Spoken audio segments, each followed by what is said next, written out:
yaitu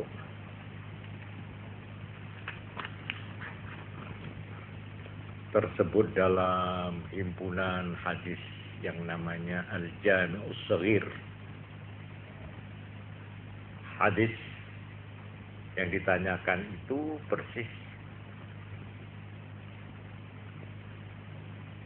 dari sahabat Jabir bin Abdullah. Ini tercantum dalam kitab Al-Jami'us Shaghir yang diberi penjelasan atau syarah yang syarahnya itu bernama As-Sirajul Munir. Ini syarahnya.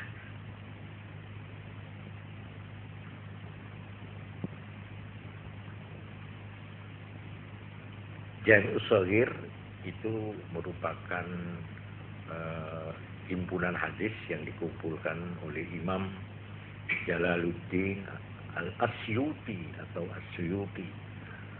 Sedang As-Sirajul Munir itu ditulis, dikomentari oleh Syekh Ali bin Syekh Ahmad bin Syekh Nuruddin bin Syekh Ibrahim.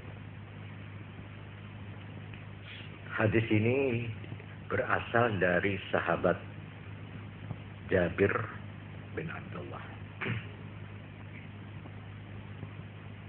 Bunyinya begini. Man ata'arrafan, siapa yang mendatangi arrafan. Nah, ini saya pinjam istilah atau kata-kata yang bertanya tadi, dukun. Man ata'arrafan, siapa yang datang pada dukun, fasa'alahu an syai'in, kemudian bertanya kepada dukun itu tentang sesuatu, fahuwa asimun, maka orang itu berdosa. Lam tuqbal lahu, tidak diterima bagi orang itu sholatu arba'ina lailatan, sembahyang 40 malam. Nah, ini bunyinya persis seperti yang dimaksud oleh penanya. Dalam pada itu ada hadis lain yang senada, yang berupa larangan keras. Dari hadis itu Ibnu Amr Ibnul As dengan sanad yang hasan yang berbunyi, la ta'tul kuhana, kuhan, kahin, jangan kamu mendatangi dukun. Lalu di dalam syarah tadi, syarah As-Sirajul Munir, ada keterangan begini, yang dimaksud arraf wa huwa alladhi yastadillu 'alal umur, yaitu orang yang pandai menggunakan dalil atau petunjuk-petunjuk ya, untuk mengetahui sesuatu, bi asbabin, dengan menggunakan beberapa cara, wa muqaddimatin, dan dengan menggunakan beberapa pendahuluan atau ya sarana yadda'i ma'rifataha biha, yang orang ini mengaku mengetahui.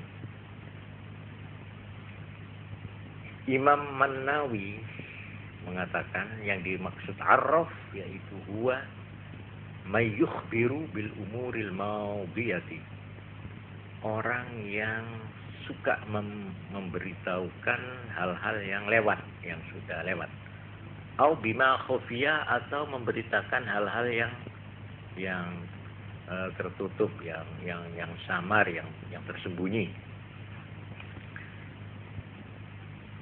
Nah, lalu kuhan, kahin, dalam hadis yang kedua tadi, alladzina yadda'una ilmal maghibat, yaitu orang-orang yang mengaku mengetahui hal-hal yang gaib. Nah, sabda Nabi la ta'tul kuhana ay la tata'allamu minhum, jangan kamu belajar dari mereka, wala tusaddiquhum, dan jangan kamu percayai mereka itu. Fayahrumu dzalik, maka haramlah mendatangi itu. Mendatangi dalam arti belajar atau dalam arti mempercayai. Kemudian tentang 40 malam. Ini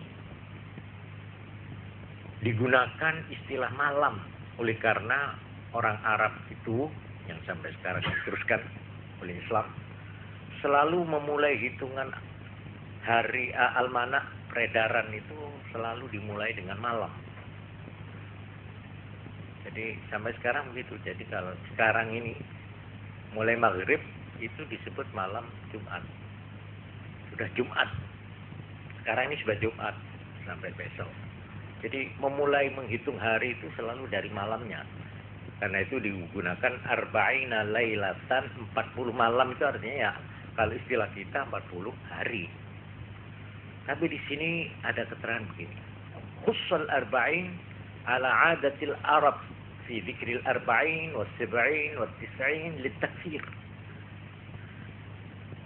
Ditentukan bilangan atau hitungan 40 itu menurut adat orang Arab selalu menyebut 40, 70, 90 itu hanya litakfir, untuk menunjukkan banyak gitu. Seperti kita biasa ya. Jutaan tahun pahalanya itu, istilah-istilah begitu itu beratus-ratus, berabad-abad, beribu-ribu tahun. Sebenarnya ya tidak sebanyak itu. Nah, jadi kalau menilai ini, ketentuan 40 hari itu tidak merupakan batas yang mengikat. Jadi beberapa hari atau ini hitungan yang hanya menunjukkan banyak gitu. Ya, tidak persis 40 itu tidak. Nah, jadi di sini tentang arti daripada hadis ini, yaitu pertama berdosa. Nomor 2, yang dimaksud tidak diterima salatnya itu artinya sawabuha, pahalanya. Jadi yang tidak diberikan itu karena dia mendatangi dukun itu, maka salatnya tidak diberi pahala, gitu saja. Tidak diberi upah, ya, tidak diberi pahala. Jadi lam tuqbal itu artinya sawabuha. Jadi pahalanya yang tidak diberi. Jadi biarpun dia sembahyang percuma gitu. Tapi bukan kalau begitu tidak usah sembahyang aja, bukan begitu. Dia harus tetap, cuma pahalanya tidak diberi. Nah, ini mengenai pertanyaannya, ya. Saya kira sudah terjawab dengan ini. Ya. Kemudian saya memang karena adanya pertanyaan ini, memang saya ingin menambah keterangan tentang dukun dan sekitarnya. Dari mana kekuatan dukun itu? Ya. Sebenarnya, andai kata kita itu tidak diberitahu oleh Al-Quran, oleh Al-Hadis, barangkali kita ini memang buta sama sekali tentang soal-soal yang menyangkut jin, menyangkut setan, menyangkut malaikat, dan menyangkut roh. Artinya jiwa atau badan halus yang ada pada manusia. Ini kalau kita bicarakan soal ini, saya kira merupakan satu rentetan kuliah atau rentetan pelajaran yang cukup panjang. Pembahasannya ini memang serius dan harus tertib. Tapi bukan maksud saya untuk menguraikan di sini secara kronologis, apalagi secara ilmiah, sebab soal roh, mamanya. Sebab kita berangkat dari soal roh. Manusia tanpa roh. Ini tidak mungkin dia bisa menyatakan atau membuktikan adanya alam lain. Manusia dengan badan fisiknya ini sangat lemah. Sangat tergantung pada faktor-faktor di luar dirinya. Ya, kehidupan di bumi inilah. Dia sama sekali tak tunduk pada hukum alam bumi. Ini tubuhnya, fisiknya. Paling-paling tubuh ini hanya mempunyai panca indera. Jadi, tetapi Tuhan Maha Adil. Tuhan telah menciptakan jin lebih dulu malah daripada manusia. Bumi ini sudah ada dan sudah dihuni lebih dulu oleh jin. Lebih dulu. Karena itu, pada waktu Tuhan menciptakan Nabi Adam, ini banyak malaikat yang memajukan pertanyaan. Tuhan akan menciptakan makhluk baru. Apakah kira-kira makhluk baru ini tidak akan seperti makhluk yang sekarang menghuni bumi? Yaitu jin-jin itu. Yang suka berkelahi, suka membuat teror, kejahatan, dan. Lalu dijawab oleh Tuhan, kamu nggak ngerti apa-apa. Sudahlah. Lihat saja nanti. Saya akan menciptakan makhluk yang lain daripada yang lain. Nah, lain daripada yang lain ini, memang manusia ini diberi atau disusun dari konstruksi yang serba unik.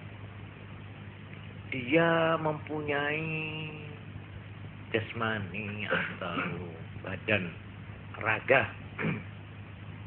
Tapi di samping itu dia diberi bahan, diberi badan. Yang badan ini disebut roh. Menurut para ahli Islam, roh kita, roh manusia ini termasuk bukan dari jenis tubuh yang bisa rusak, yang bisa mengalami cerai-berai dan robek-robek dan hancur. Tetapi roh manusia ini termasuk jenis jawahirul malaikah. Jadi termasuk bahan baku malaikat. Kita di sini harus menundukkan kepala. Kita itu merasa rikuh, merasa ngeri bahwa kita yang hina-dina ini dengan tubuh kita yang tidak tahan dingin, tidak tahan panas, kulit kita ini yang tidak tahan macam-macam gangguan penyakit, yang kita ini sangat tergantung dari makanan, dari minuman, dari cahaya, dari udara. Walhasil tubuh yang paling hina ini ternyata oleh Tuhan telah diberi sesuatu yang sangat berharga, yang tidak ada pada makhluk biasa di bumi ini, binatang dan sebagainya, yaitu yang dinamakan roh itu. Dan roh ini pada dasarnya adalah jenis malaikat, jenis penghuni alam malakut, jenis yang suci sebenarnya. Cuma karena roh ini menempel, katakanlah menempel atau terlalu menempel dekat dalam arti dekat. Nah, ini bagaimana caranya hubungan roh dan jasmani ini tidak ada orang yang tahu persis, ya. Tapi jelas dia tidak menempat di dalam tubuh, tidak. Sebab kalau dia menempat pada tubuh, dia akan terkena oleh kerapuhan tubuh ini, sehingga dia akan termasuk di dalam hukum-hukum yang berlaku bagi tubuh. Ini tidak, dia lepas dari hukumnya tubuh. Cuma karena dia itu terlalu menemani dan katakanlah menempel pada tubuh jasmani, dan terlalu disibukkan untuk memikirkan dan mengurusi saja urusan-urusan tubuh jasmaninya ini, sehingga roh ini ibaratnya anak menjadi anak yang sesat, lupa pada tempat asalnya, dan akhirnya lambat laun ia dipengaruhi, terpengaruh, sehingga dia sama seperti badan jasmani dalam artian kerapuhannya, sehingga roh itu menjadi kehilangan kekuatannya dan tidak mampu berbuat peranan apapun. Tetapi kalau roh ini lebih dekat ke alamnya sendiri, lebih dekat kepada tempat asalnya, dekat dalam arti hubungannya dengan jenis yang senyawa, yaitu roh-roh malaikat. Lebih tinggi lagi, dia lebih mengenal Tuhannya. Dia tidak terlalu terbenam mengurusi kepentingan tubuh jasmaninya. Apalagi ditambah mendapat nur atau cahaya dari arwah malaikat, maka roh itu pun akan menjadi kuat dan mantap. Dan bahkan mampu untuk melakukan hubungan antar. Dia mampu mengadakan hubungan dengan alam-alam yang sejenis, yaitu alam gaib. Dia sanggup berhubungan dengan malaikat. Tapi dia juga sanggup berhubungan dengan jin.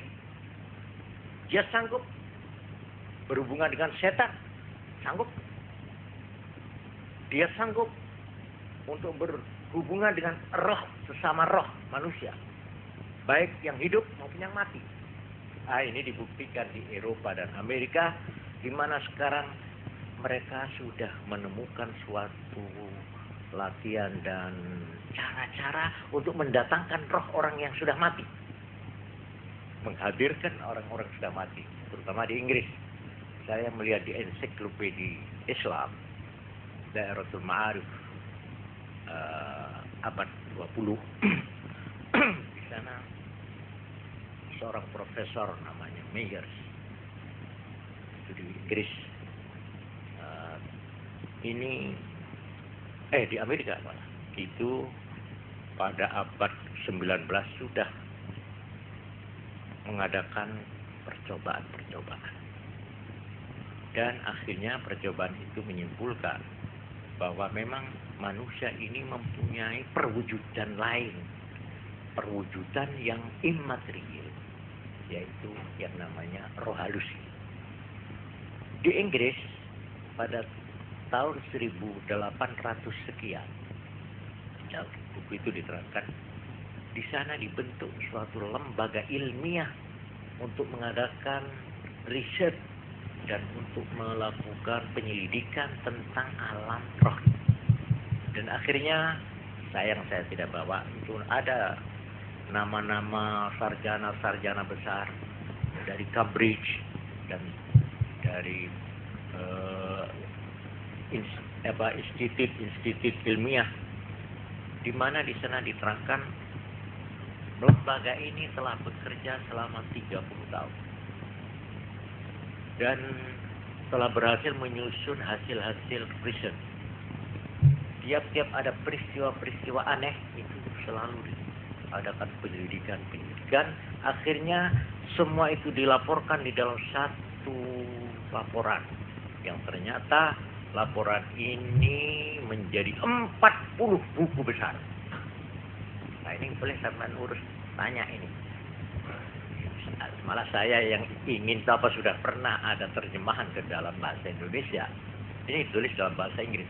40 buku besar hasil laporan, hasil riset dari satu lembaga ilmiah di London yang sudah bekerja selama 30 tahun. Dimuat dalam 40 buku besar. Ya, ini sekedar untuk menghadapi mereka yang kita sebut Freidenker, yang kita sebut orang yang materialistis, yang kita sebut orang yang ateis, Yang pagi-pagi mereka sudah menyangkal tidak ada itu. Sesuatu yang tidak bisa kita buktikan dengan panca indera. Yang tidak kita bisa buktikan dengan kenyataan. Itu ternyata omong kosong. Itu hanya wishful thinking. Itu hanya angan-angan, khayalan-khayalan saja. Nah, terhadap mereka ini perlu sebagai tandingan lah. Nah, kemudian orang yang sudah menerima sebagai kepercayaan adanya roh manusia, ini selanjutnya di dalam keterangan agama, dalam Islam, dalam Quran itu cuma diperingatkan bahwa roh itu begitu rumitnya, begitu tingginya, begitu gaibnya, begitu misteriusnya, sehingga Nabi sendiri dilarang untuk menerangkan. Nabi bilang, bagaimana hakikat kenyataan roh? Nah, Nabi hanya menerangkan tentang gejala-gejala saja. Malahan di dalam Quran itu tegas-tegas dikatakan, semua riset, semua penyelidikan, semua usaha untuk mengungkap tentang roh ini, wama utitum minal ilmi illa qalila. Yang semaksimal hasil riset, hasil penyelidikanmu tentang roh dan alam arwah ini, itu kalau dibandingkan dengan kenyataannya itu masih sangat jauh sekali. Apa yang telah kamu diberi tentang ini, ilmu tentang roh ini, itu qalilan, baru kecil, sedikit sekali. Tetapi memang secara hakikat, jadi mahiyah. Tapi yang kita lihat, memang kenyataannya ada yang namanya roh yang kuat, ada roh yang lemah, ada roh yang cemerlang, yang nuraniah, ada yang keruh gelap, ada yang bebas merdeka, ada yang terbelenggu, dan sebagainya. Ini tentang roh. Jadi dengan alat atau sarana roh yang ada pada tiap-tiap manusia, kita bisa mengadakan hubungan dengan alam-alam gaib. Hal ini tidak usah jauh-jauh, dapat dibuktikan dalam pengalaman mimpi. Kita bisa menampak orang, bisa kita melihat pengalaman, merasakan tanpa menggunakan panca indera sama sekali. Kita bertemu teman yang sudah bertahun-tahun tidak pernah ketemu dalam mimpi tapi ini ya. Tidak menggunakan mata, tidak. Kita kadang-kadang mendengar suara-suara di dalam mimpi, tapi tidak dengan menggunakan telinga, tidak. Kita merasa mencium bau harum semerbak, tapi tidak menggunakan hidung, dan sebagainya, dan sebagainya. Ini sebagai satu kenyataan yang sukar membuktikan, tapi kita tidak bisa lari dari kenyataan ini. Nah, ini memang ada sesuatu yang namanya fakta, sesuatu yang namanya kenyataan. Kenyataan itu tidak bisa dibuktikan dengan positif, tetapi kita tidak bisa lari dari kenyataan itu. Ini banyak hal-hal yang demikian. Antara lain seperti nyawa ini. Ya, nyawa ini tidak ada orang yang membantah bahwa semua orang punya nyawa. Tapi kalau kita tanya apa nyawa itu, di mana? Saya kira dokter sendiri, saya kira ini tidak bisa menjawab dengan pasti. Seperti orang kalau sudah berbicara nyawa, itu lalu timbul pertanyaan, karena nyawa orang hidup. Nah, sekarang definisi hidup itu apa?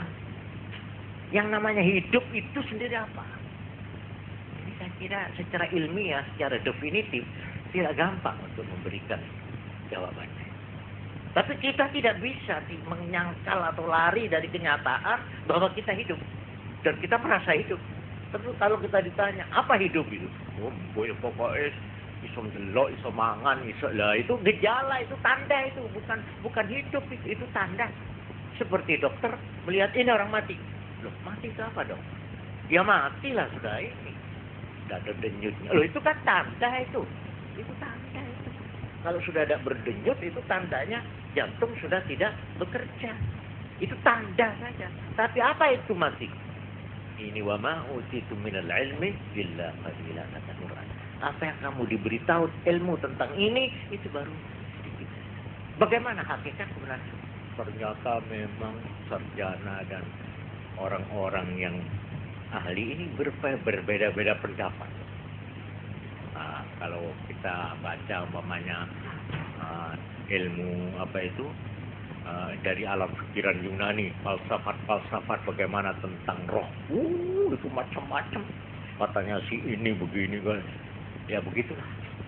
Hal ini memang, tapi yang penting saya tekankan di sini cuma satu, yaitu bahwa apakah namanya orang Islam, apakah dia namanya orang bukan Islam, apakah dia orang beragama atau bukan beragama, itu diberi alat yang paling tidak ternilai ini, yaitu kekuatan rohani, roh.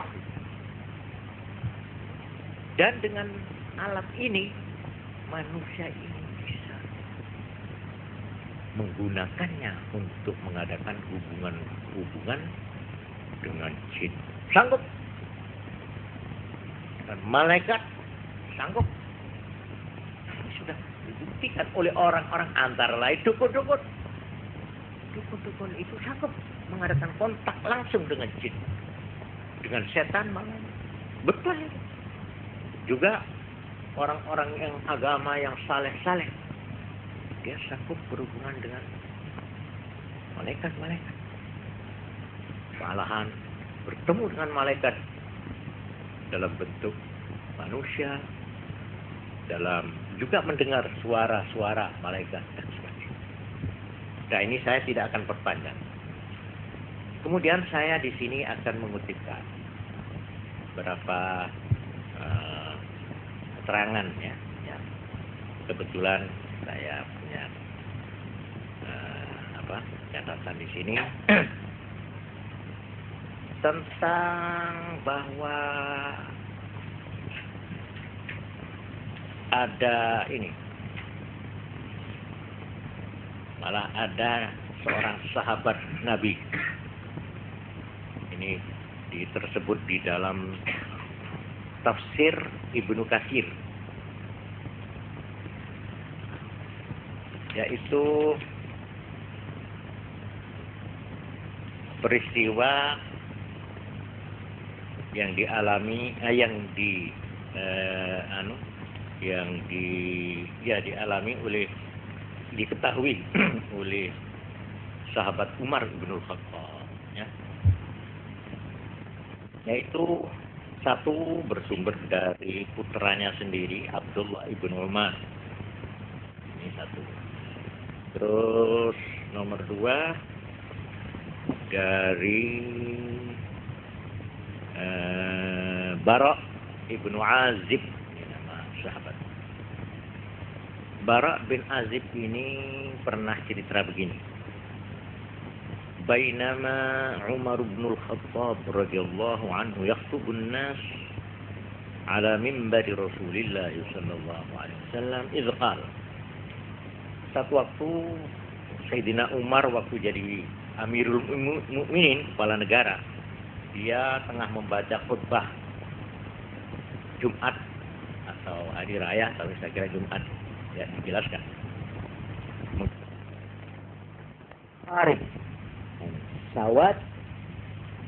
Sawad ibnu Qarib tanya, ini di antara hadirin apa ada Sawad bin Qarib? Lalu dikatakan falam yujibu ahadun tilka sanah, pada tahun itu tidak ada seorang pun yang menjawab.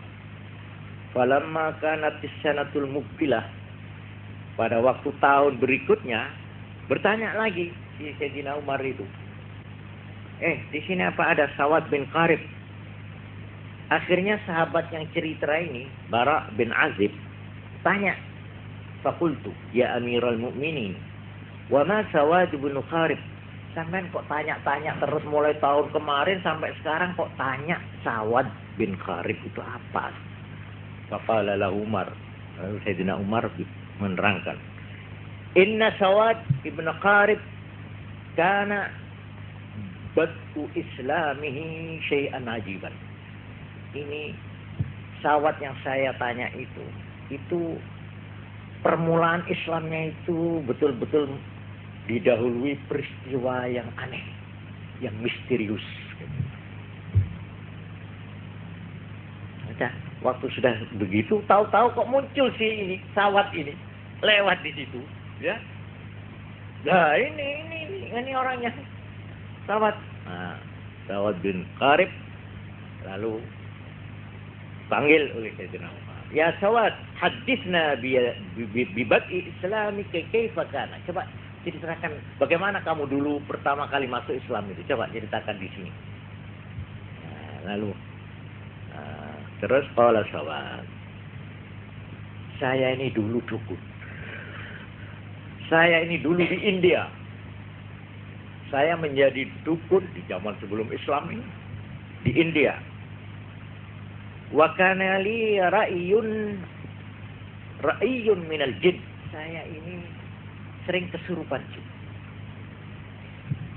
Dia ini rupanya mempunyai jin. Dia terangkan, fa bainama ana dzata lailah naim, satu malam saya ini tengah tidur. Irja'ani fi manami dzalik. Tahu di dalam mimpi saya kedatangan jin saya itu. Datang, qala kub. Fafham. Wa'akil. Bangun kamu. Dan kamu segera memahami dan berakallah kamu in kunta ta'kal. Kalau kamu ingin menjadi orang yang punya akal, dalam arti kamu ingin mempunyai pedoman. Sekarang ini jinnya itu bilang, qad bu'itsa rasulun min Lu'ay bin Ghalib.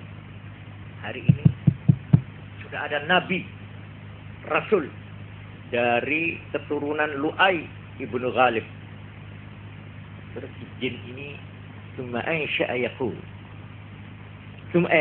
kemudian si Sawad ini berkasidah, ya, bersajak. Kemudian ini panjang, tapi kemudian akhirnya saya dibangunkan, malah saya kaget waktu dibangunkan.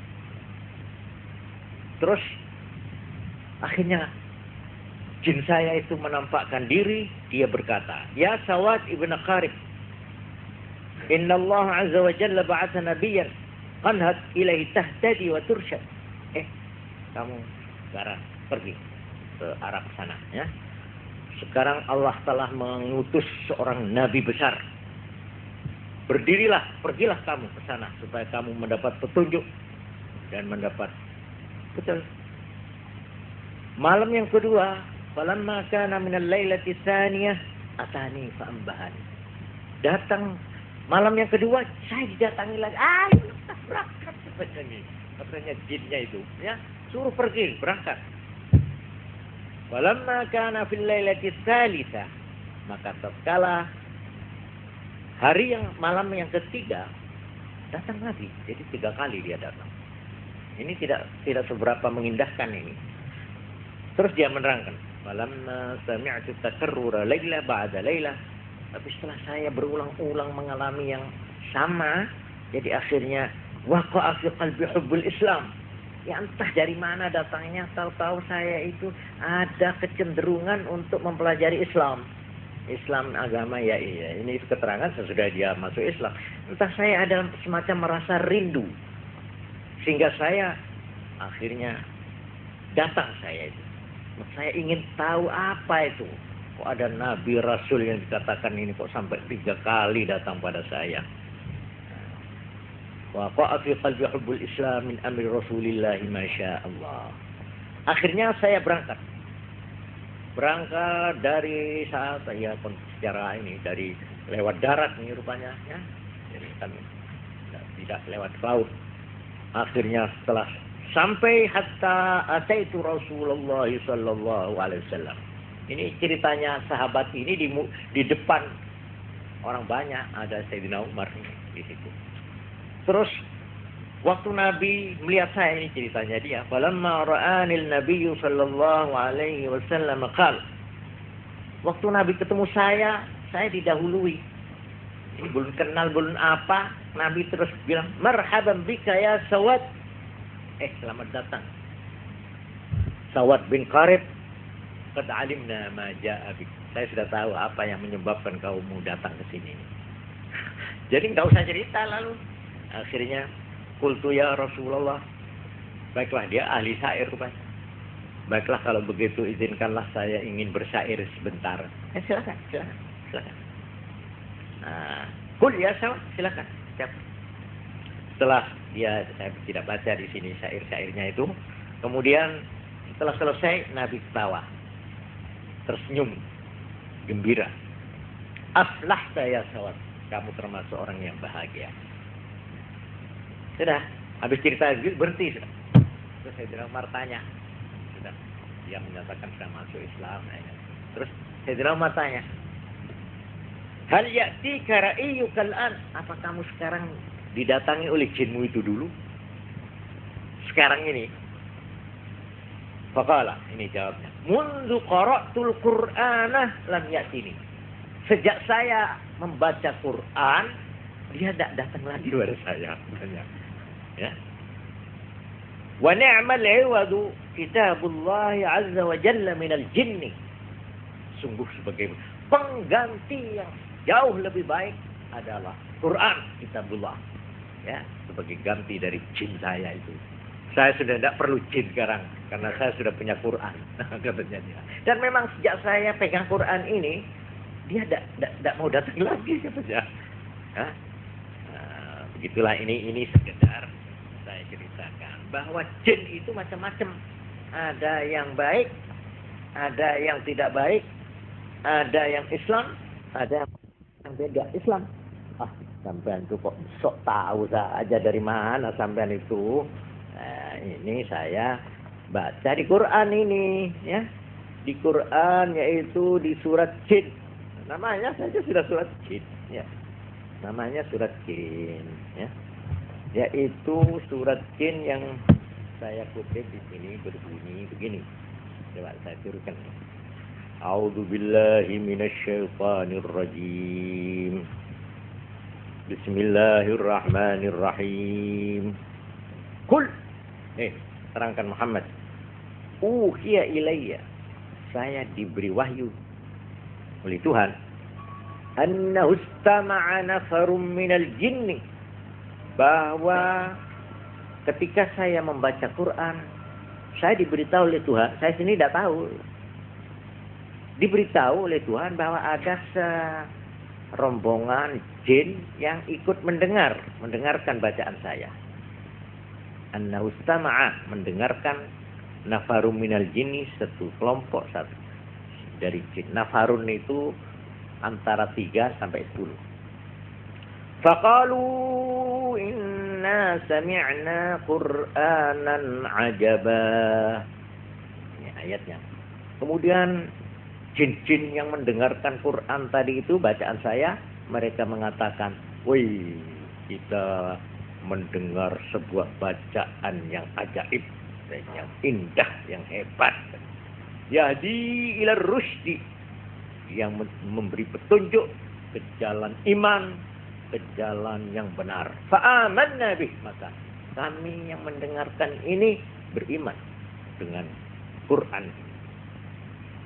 Walan nusyrika bi rabbina ahada, dan sejak hari ini kami tidak akan menyekutukan Tuhan kami lagi. Jadi rupanya mereka itu sebelum mendengar Quran, mereka itu punya sesembahan yang banyak. Musyrik itu politeis dah, apa namanya? Tuhan banyak. Ya. Bukan monoteis, tidak. Wa annahu ta'ala jaddu rabbina mattakhadha sahibatan wala walada. Ini Quran yang saya baca. Katanya jin-jin itu kalau begini sungguh keliru selama ini. Ternyata Tuhan maha luhur, maha suci. Dia tidak punya istri, tidak punya anak. Nah, jadi ini rupanya dia mengikuti sebelum ini mengikuti satu kepercayaan bahwa Tuhan itu punya istri dan punya anak. Tapi setelah mendengar Quran, dia mengatakan, wah, ta'ala jaddu rabbina, maha tinggi, maha suci Tuhan. Mattakhadha sahibatan wala walada, dia tidak menjadikan siapapun sebagai istri dan tidak juga punya anak. Wa annahu kana yaqulu safihuna 'ala Allahi syatata. Dan selama ini orang-orang jahil kami, jin-jin ini ternyata telah mengatakan tentang Tuhan hal-hal yang syatoto, yang dusta, yang tidak ada dasarnya. Ini. Kemudian kita teruskan ya, ini supaya persis harfiah letterlek dari Quran. Wa anna, dan bahwa kami jin-jin ini wananna allan taqula al-insu wal jinnu 'ala Allahi kadhiba. Sejak kami ini mendengar Quran yang dibaca Nabi Muhammad, maka saya kira manusia dan jin-jin tidak bakal akan mengucapkan hal-hal yang dusta terhadap Allah. Artinya dengan petunjuk-petunjuk Al-Quran, orang akan mengenal Tuhannya secara baik dan benar. Tidak akan lagi menduga-duga, mengira-ngira, meraba-raba. Dan kemudian Allah Subhanahu wa ta'ala menyambung firman-Nya. Ayat ke-6. Wa annahu kana rijalun minal insi ya'udzuna birijalin minal jin. Tuhan memberitahu, Muhammad, bahwa ada sekelompok manusia yang minta perlindungan pada sekelompok orang-orang, sekelompok laki-laki minal jinni, dari jin. Ini sebelum kamu datang membawa agama Islam, Muhammad, aku beritahu, orang-orang Arab itu ada sebagian yang minta perlindungan kepada jin apabila mereka menempuh perjalanan, bermalam di satu tempat lembah atau di satu dekat pegunungan. Nah, itu diceritakan.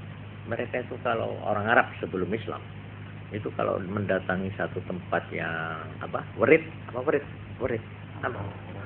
angker ya, bukan angker mobil ya, angker itu pokoknya werit. Lah itu terus mereka itu mengatakan, di sini dalam tafsir diterangkan, a'udzu bi sayyidi hadzal makan min syarri sufaha'i. Kami mohon perlindungan kepada yang bau rekso tempat ini. Nah, begitu. Saya mohon perlindungan dari gangguan anak-anaknya yang jahil. Ini kata-katanya begitu.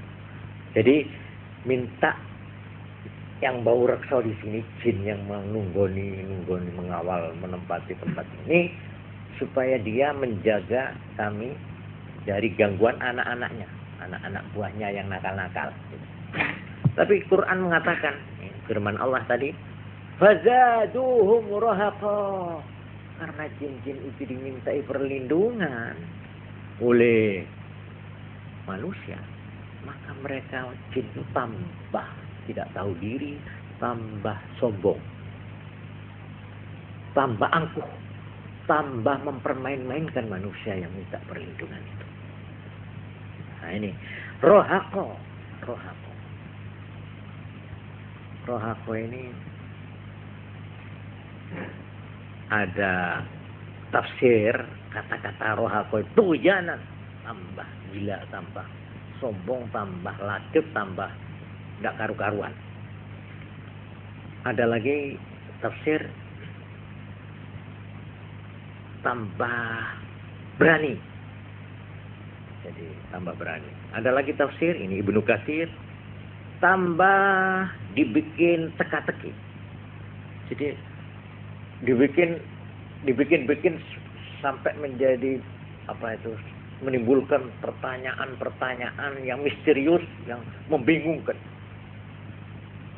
Nah, itulah tafsir rohaqo. Fazaduhum, maka jin-jin itu menambahi manusia rohaqo.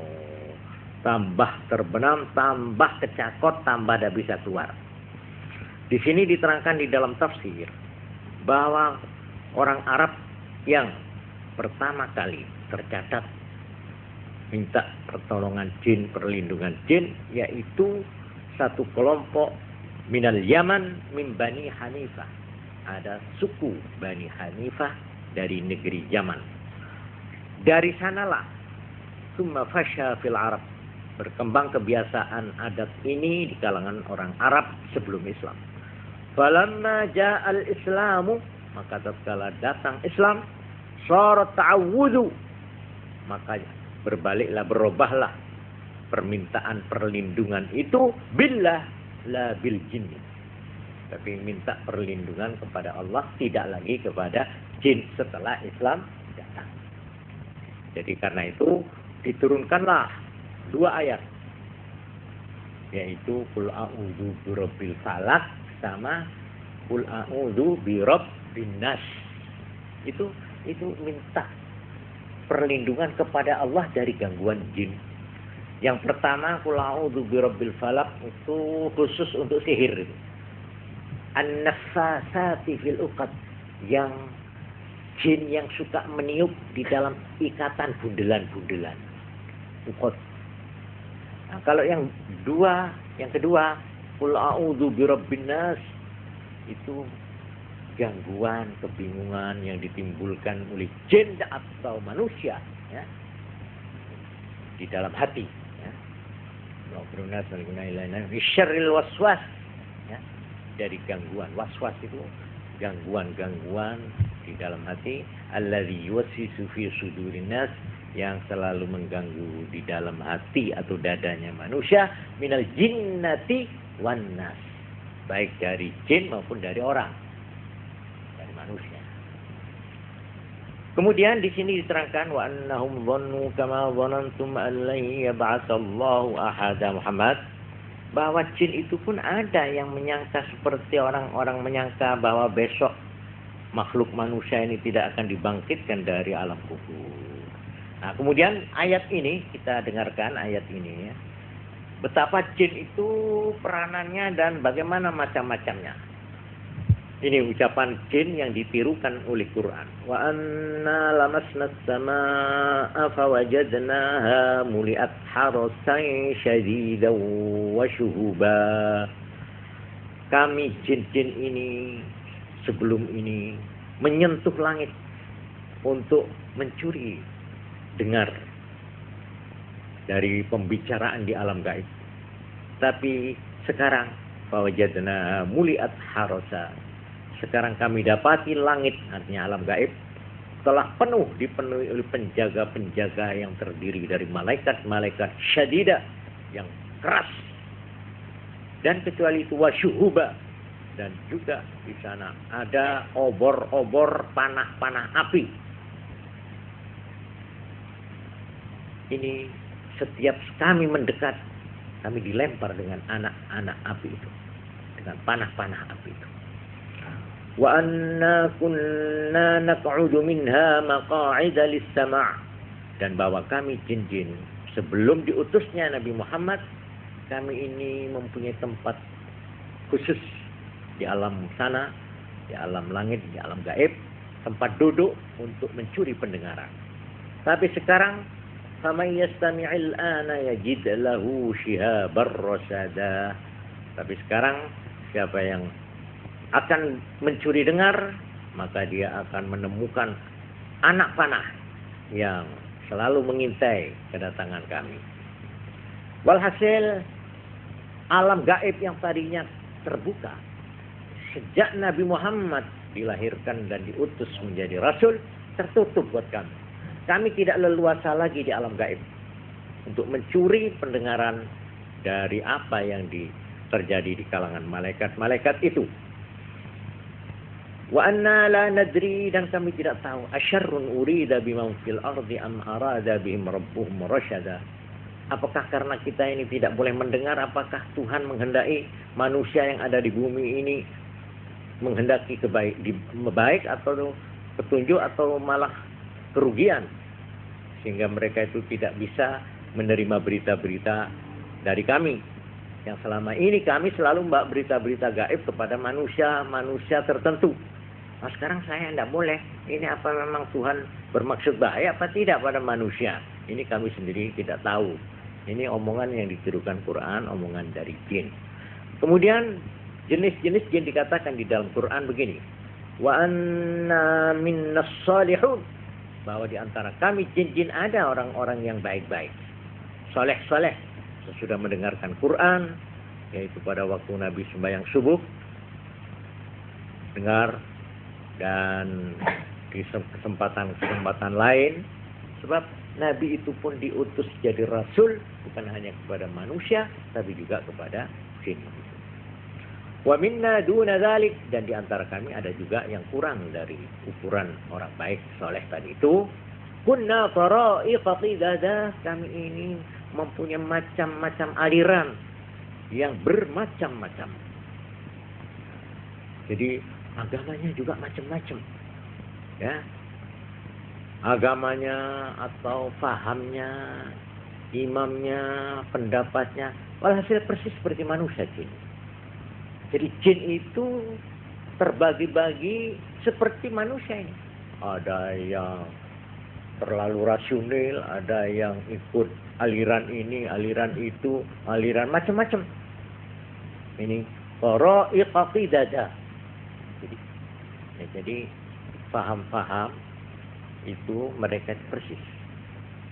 Wa anna dhananna an lan nu'jizallaha fil ardi wa lan nu'jizahu haraba, dan kami sekarang menjadi yakin, jin-jin ini setelah mendengar dari Quran, bahwa kami tidak akan mampu mengalahkan Allah, kekuatan Allah baik di bumi dan juga walan nu'jizahu haraba, kami tidak mampu untuk lari dari kejaran Allah.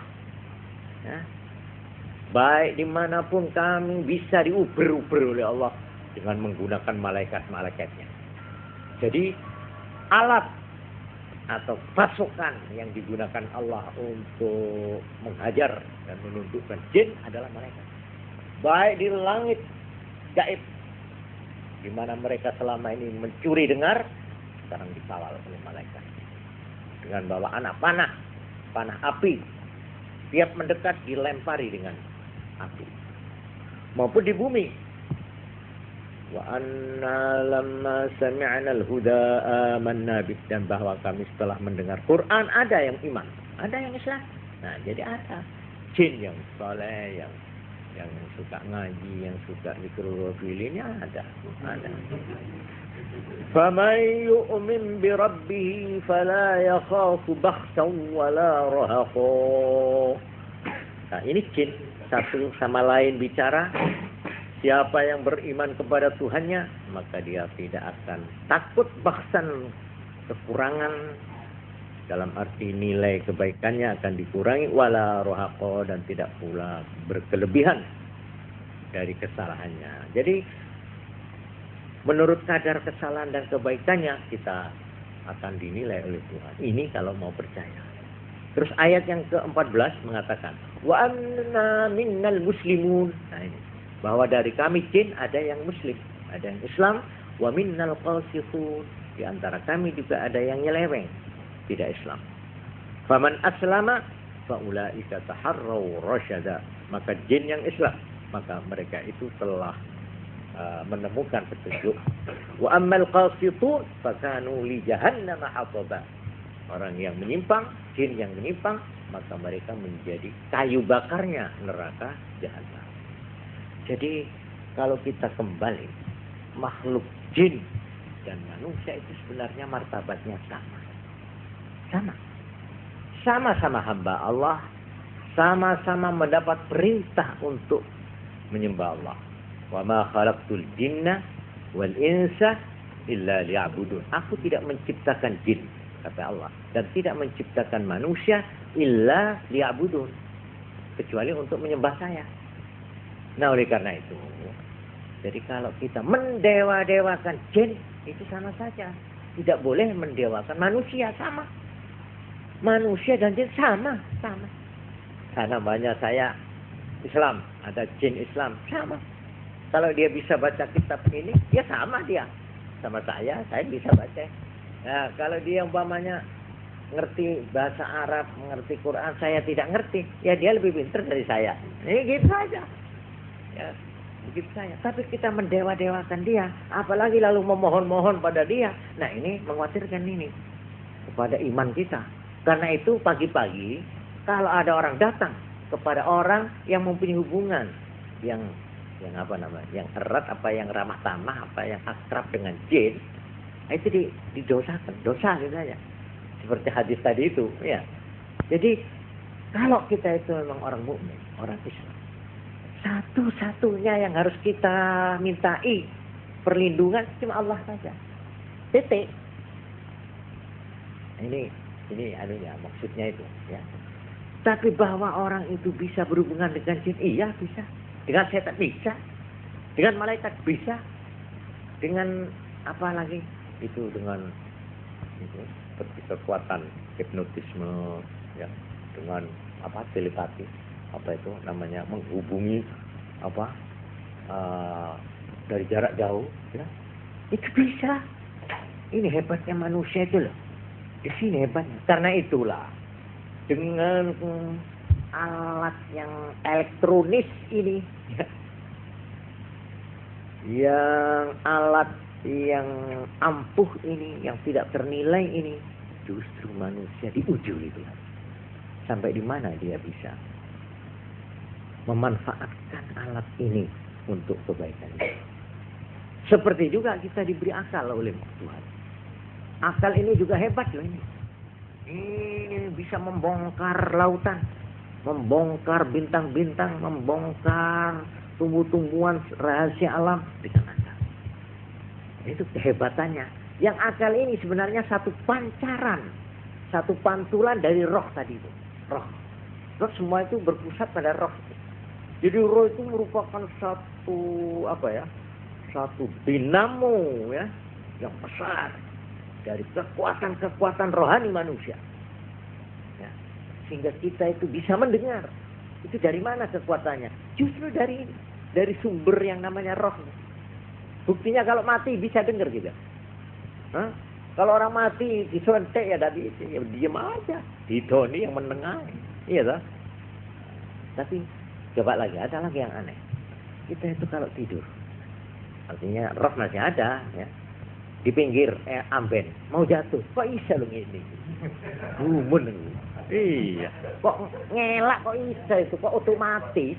Padahal akal kita tidak kerja waktu itu, mata kita sudah pejam, tidak lihat bahwa kita itu tidur di pinggir amben itu. Tapi mau jatuh itu loh gini, malah ada yang hebat lagi, ada gelas ditaruh. Ini kita tidur mulai ke sini, lupa iso ngene gitu. Sampai kita tidak menyentuh gelas itu. Nah, ada lagi yang hebat lagi. Kita itu kalau yang tiap binatang itu mau masuk ke sini, tidak jadi urung. Tapi coba nih mati, dileboni teman. Itu sudah ada radarnya itu. Nah inilah, ini permainan yang misterius, ya. Juga dengan perasaan atau dengan kekuatan rohnya itu sebenarnya manusia itu mempunyai alam dan mempunyai hukum yang sendiri, yang tidak takluk lagi kepada hukum tubuh fisik. Itu malah ada lagi ya, hebat orang yang biasa sembahyang, yang biasa loh, durung sembahyang isya, lah kok ngilir, entah. Seolah-olah ada peringatan halus kamu turun salat isya. Ini saya tidak cerita. Insya Allah sampean banyak mengalami. Istri nonoe, nek wis kadung kulino sembayang lho ya, nek kadung kulino lho. Uli roda sembahyang, nyembuh. Itu namanya rohnya sudah tidak terdidik lagi, sudah lain. Iya. Nah, jadi seperti juga orang ketagihan kopi, ketagihan arak, ketagihan wanita, ketagihan minuman keras, itu juga gerak-gerik dari atau gejala-gejala rohnya itu. Rohnya yang sudah, ya maaf saja, yang sudah dilatih untuk ya begitu itu. Nah, jadi roh ini tergantung kepada kita. Apakah kita manfaat? Ini ujian berat. Justru di sini, di tengah-tengah simpang siurnya hubungan roh tadi itu. Ini roh, kekuatan magnet yang bisa dipengaruhi dan bisa mempengaruhi, timbal balik. Hidup di tengah-tengah aliran-aliran listrik yang bermacam-macam. Ada kekuatan elektris dari jin, elektris dari malaikat, elektris dari macam-macam. Di persimpangan ini bagaimana kita? Apakah kita bisa menyelamatkan roh kita? Juga di tengah-tengah adat kebiasaan. Dan macam-macam kebiasaan itu, tradisi, segala macam pikiran. Ini saling berpengaruh. Justru di sini hebatnya perjuangan manusia. Kelainan manusia dengan jin, kelainan manusia dari malaikat justru di sini. Bagaimana kita hidup di tengah-tengah lumpur, tapi kita tidak menjadi lumpur. Nah, ini keistimewaan Tuhan menciptakan manusia. Saya sudah pernah menerangkan manusia ini misinya di dalam hidup 3 menurut agama. Ya. Perlunya manusia diberi hidup ini untuk apa? Apa supaya kawin, gitu? Apa untuk kawin? Cok. Jadi artinya kalau tidak kawin gagal misi saya. Apa begitu? Apa untuk supaya makan? Loh, kalau untuk makan saja sebenarnya tidak usah manusia. Banyak yang lain bisa makan. Iya toh? Siapa? Ya kewan-kewan itu loh ya. Kan sudah cukup Tuhan bikin kewan beres. Buat apa bikin manusia kalau hanya untuk makan loh? Kalau untuk kawin sudah ada yang bisa kawin selain manusia ada. Nah, ya, perlunya Tuhan kok bikin lagi makhluknya apa sih yang namanya manusia ini? Ini harus ada kelainannya. Nah, kita menemukan 3 misi. Pertama, sebagai garis umum, ini prinsip atau strategi umum lah ini ya, dari yang namanya makhluk sebagai Tuhan Rabbul Alamin. Dia sendiri yang hanya berkuasa, dia sendiri yang akan menentukan segala-galanya, maka semua makhluk selain Allah, selain Tuhan harus tunduk pada hukumnya. Nah, ini yang disebut ibadah. Jadi seperti hukum alam, tumbuh-tumbuhan itu tunduk pada hukum yang dibikin oleh Tuhan. Ya, seperti hukum api panas. Ya, ini tunduk kepada jadi hukum alam itu. Kalau menurut agama istilahnya sunnatullah, aturan Tuhan. Aturan Tuhan yang harus berlaku. Dan manusia juga harus tunduk pada hukum Allah. Nah, yang namanya agama, ya kan? Nah, ini 1. Nomor 2, manusia diberi misi tidak seperti jin, tidak seperti malaikat, tidak seperti binatang dan lain-lainnya, yaitu sebagai khalifah. Dia harus mengeterapkan semua ajaran-ajaran dan hukum-hukum alam, hukum Allah itu di bumi. Ini yang kedua. Jadi manusia oleh Tuhan diciptakan lahir ke dunia ini untuk 1, memanfaatkan alam ini sendiri. Matahari, kekuatan matahari, kekuatan bulan, bintang, tumbuh-tumbuhan, zat-zat. Jadi penyelidikan ilmiah dalam lapangan kesehatan, kedokteran, lapangan ilmu kimia, lapangan ilmu planet, itu semua sesuai dengan tugas manusia. Memang itu untuk itu manusia diciptakan untuk mengolah alam semesta ini. Itu khalifah namanya. Juga khalifah untuk manusia. Bagaimana manusia ini supaya mengikuti hukum alam yang sudah diberikan oleh Tuhan, yaitu agama. Jadi kalau tumbuh-tumbuhan itu punya hukum alam sendiri, ya kan? Terus ikan punya hukum alam sendiri. Maka manusia ini juga punya hukum alam sendiri yang namanya agama. Jadi agama itu sama dengan hukum alam untuk manusia. Ini yang kedua, ya. Misi yang kedua. Yang ketiga, nah ini yang tidak ada pada setan, tidak ada pada malaikat. Yaitu dia harus sanggup dengan alat-alat perlengkapan yang diberikan pada manusia itu, mulai dari jasmaninya, dengan otaknya, dengan telinganya, dengan matanya, dengan rohnya, ya, dengan alat-alat. Dia bisa memenangkan ujian, ya, dan perjuangan, pergolaan, baik dari alam. Saya kedinginan, ya, jangan tidak kedinginan bagaimana? Karena itu Tuhan membuat nyamuk kecil itu yang gigit. Itu merupakan hikmah yang hebat setelah manusia ini mengerti digigit itu bisa menimbulkan penyakit. Akhirnya lahirlah dokter-dokter spesialis, gitu.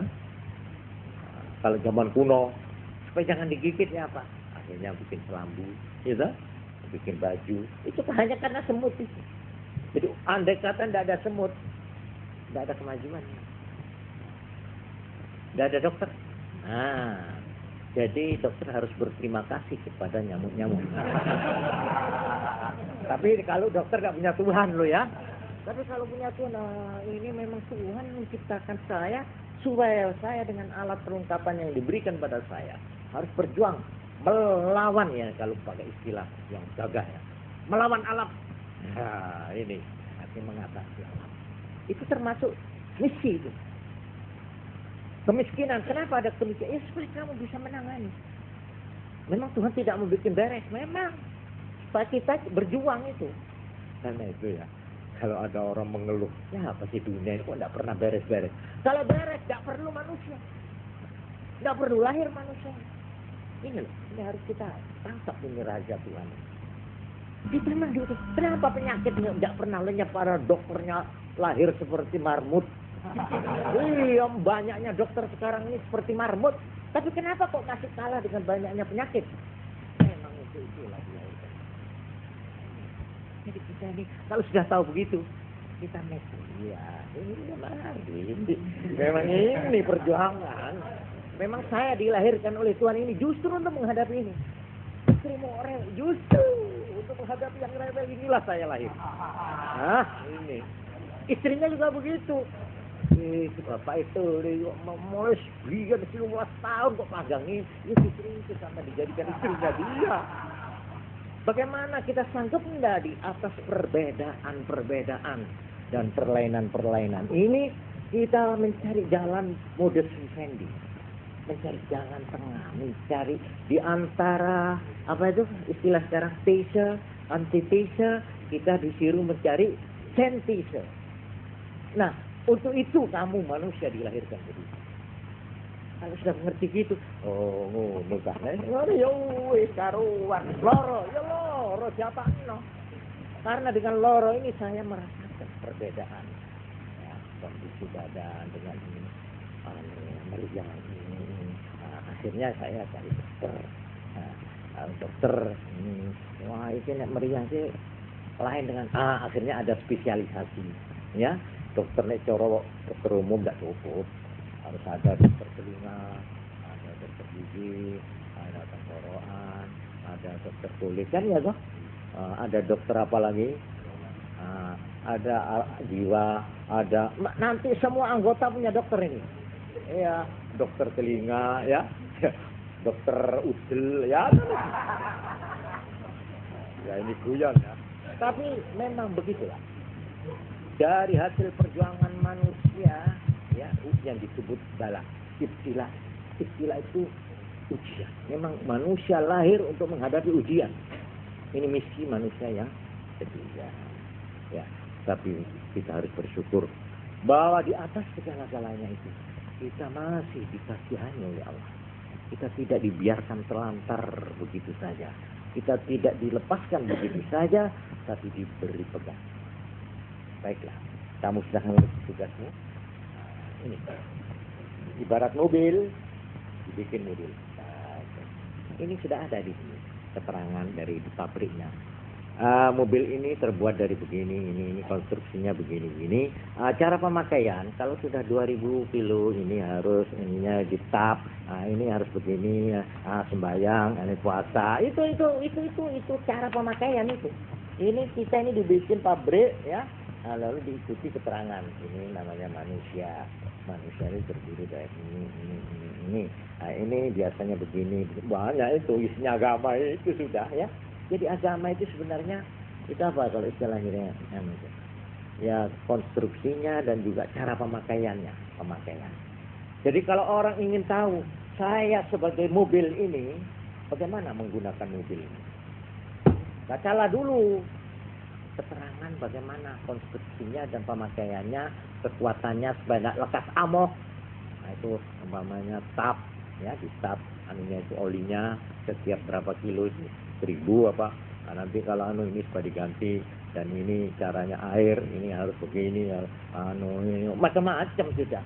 Nah, macam-macam itu adalah agama kita. Islam merupakan cara pemakaian dan pemanfaatan diri kita. Siapa orang yang tidak tahu dan tidak mau tahu kepada agama, itu sama saja kita beli mobil baru, yang baru sama sekali belum ada tunggale, ya. Kita merosot, gua model dewe gitu.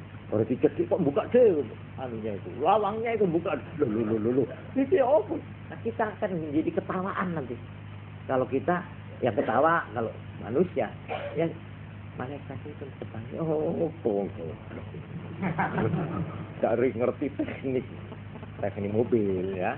Nah, tapi kalau kita teknik hidup ini nggak ngerti teknik manusia, teknik kehidupan ini, karena dia nggak kenal agama. Tapi kalau kita sudah belajar agama dari pencipta kita sendiri, dari pabrik kita sendiri, dari perancangnya sendiri, ya, insya Allah kita itu akan selamat dan bisa bermanfaat sesuai dengan maksud diciptakannya kita di alam bumi. Ya, saya kira sekian dulu. Wallahu a'lam bishawab. Kurang lebihnya saya mohon maaf. Assalamualaikum warahmatullahi wabarakatuh.